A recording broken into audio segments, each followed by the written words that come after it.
intéressant. Moi, c'est ce que j'ai appris des autres, que je suis. Vous aussi, vous devez suivre les autres. Ne vous dites pas qu'ils sont cons, ils pervertissent la jeunesse. Ce n'est pas à vous de faire que la jeunesse ne soit plus pervertie. D'abord, vous n'avez pas les moyens de faire que la jeunesse ne soit plus pervertie. Personne ne vous a donné l'autorisation de faire que la jeunesse ne soit plus pervertie. Comme j'aime souvent dire, on dit que Jésus est mort pour nous. Est-ce qu'il nous a demandé notre avis? Là, tu ne peux pas te lever comme ça. Tu meurs pour nous sans nous demander si on veut que tu meurs pour nous.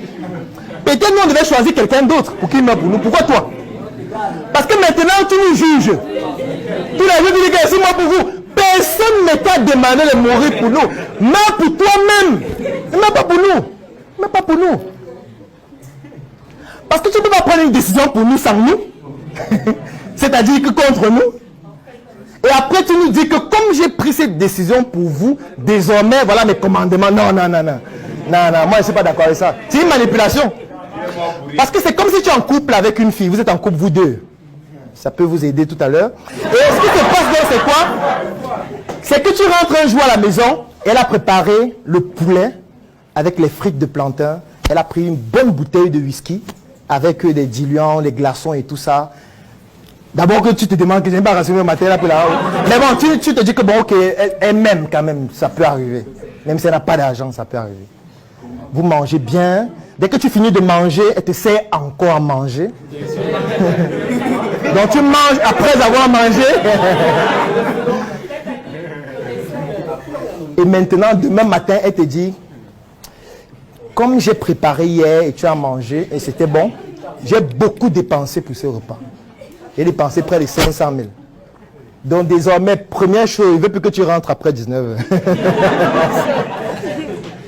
Deuxième chose, je veux que tu me changes tous tes sous-vêtements que tu ne laves presque jamais.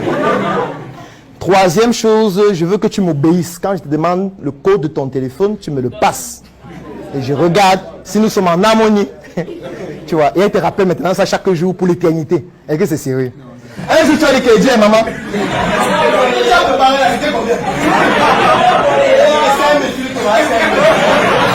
Pardon. Je ne veux pas que ma vie devienne un enfer parce que tu m'as servi à manger et après l'avoir mangé, j'ai encore mangé. Non. Il peut faire rembourser. Et c'est ça que Jésus a fait. Il nous a piégés. Il nous a piégés. C'est pour ça que moi, je lui rappelle toujours que moi, je n'étais pas là-bas là quand ça s'est passé. Donc, ça ne me concerne pas. Un peu comme il y a un président, je ne sais pas si c'est un président français, qui disait que ce sont nos ancêtres qui vous ont tués, ce n'est pas nous. La colonisation, l'esclavage, ce n'est pas nous. C'est les De Gaulle, les gens là. Nous, on a changé. Vous ne pouvez pas nous accuser tous les jours qu'on vous a fait... Non. Nous, on est bien. Mais on dit que non, c'était votre père. Mais est-ce que je suis responsable de toutes les décisions de mon père? En réalité, non. Parce que quel est d'abord le pouvoir que tu as sur ton père jusqu'à tu lui dis, papa, désormais, je ne veux plus que tu fasses ça. C'est un peu une phrase qui est un peu bizarre, n'est-ce pas? Donc, c'est pour dire que c'est important que vous puissiez voyager, que vous puissiez découvrir de nouvelles personnes, que vous puissiez apprendre ce que les autres font, que vous puissiez écouter tout type de manière de penser, de réfléchir. Ne vous dites pas que les gens sont cons. Moi, je dis souvent que c'est con de penser que ce sont les autres qui sont cons. Donc, dis-toi que dans chaque être humain, il y a une opportunité unique d'apprendre quelque chose que je ne connaissais pas. Qu'il soit petit, qu'il soit grand, qu'il fasse du football, qu'il n'ait pas fait l'école, qu'il soit moto-taximan ou n'importe quoi, tu peux apprendre quelque chose d'exceptionnel de lui. Donc, il ne faut pas que ton diplôme devienne une barrière à l'échange.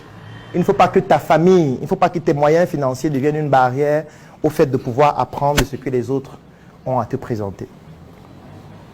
C'est aussi un élément qui va vous permettre de doper votre créativité. Oui?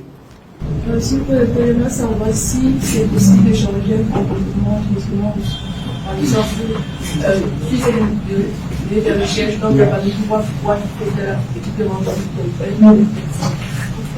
Oui, c'est possible de modifier. Moi, je dis toujours qu'il n'y a personne ici qui était timide comme moi. Si vous connaissez quelqu'un qui a fréquenté avec moi, la personne va vous dire, que ce soit en fac de médecine ou au secondaire, j'étais extrêmement timide, je ne parlais presque jamais.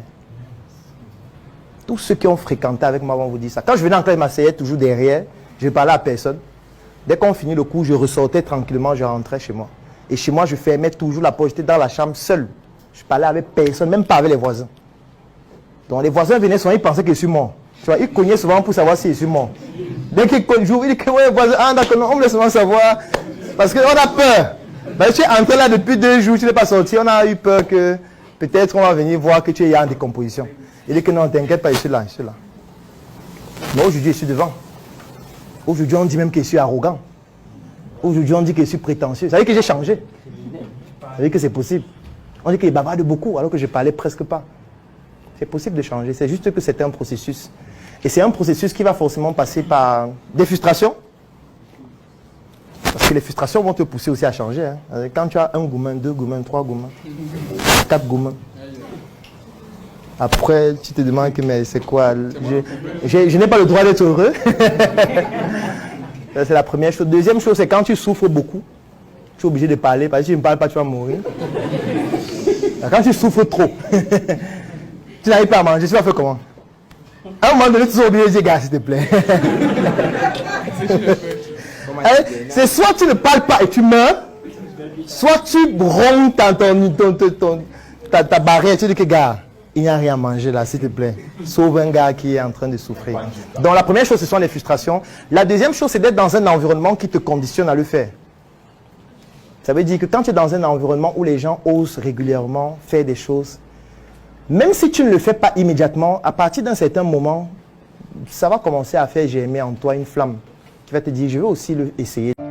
En 2024, tu as désormais entre les mains le pouvoir de changer ton destin, de changer ta vie.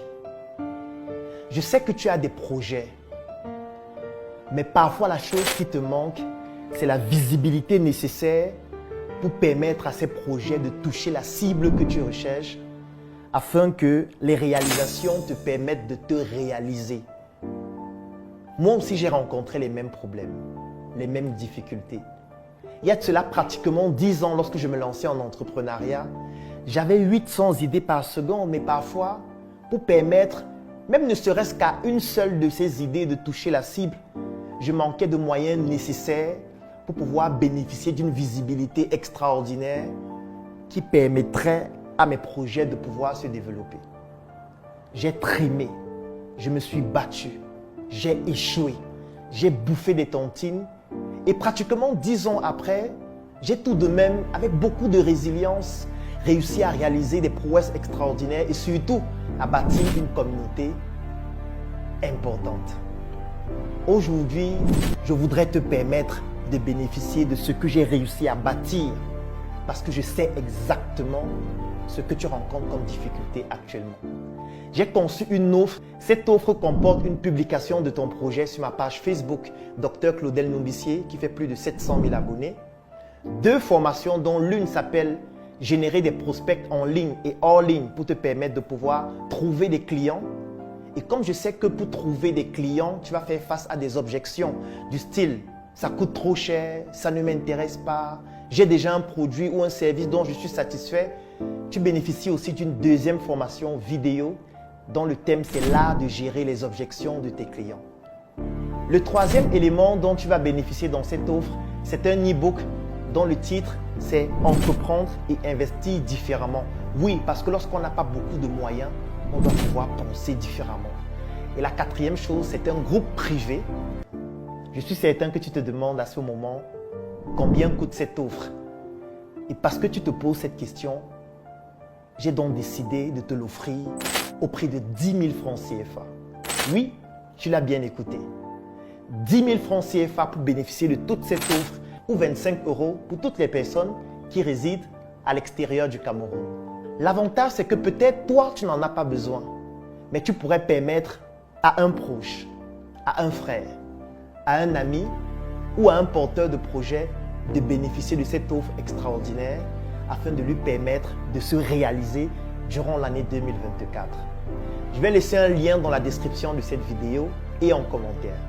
Clique sur ce lien, remplis le formulaire pour bénéficier de manière exclusive de cette offre. Et dans le formulaire, tu découvriras aussi d'autres offres pour des entrepreneurs d'un niveau un peu plus élevé.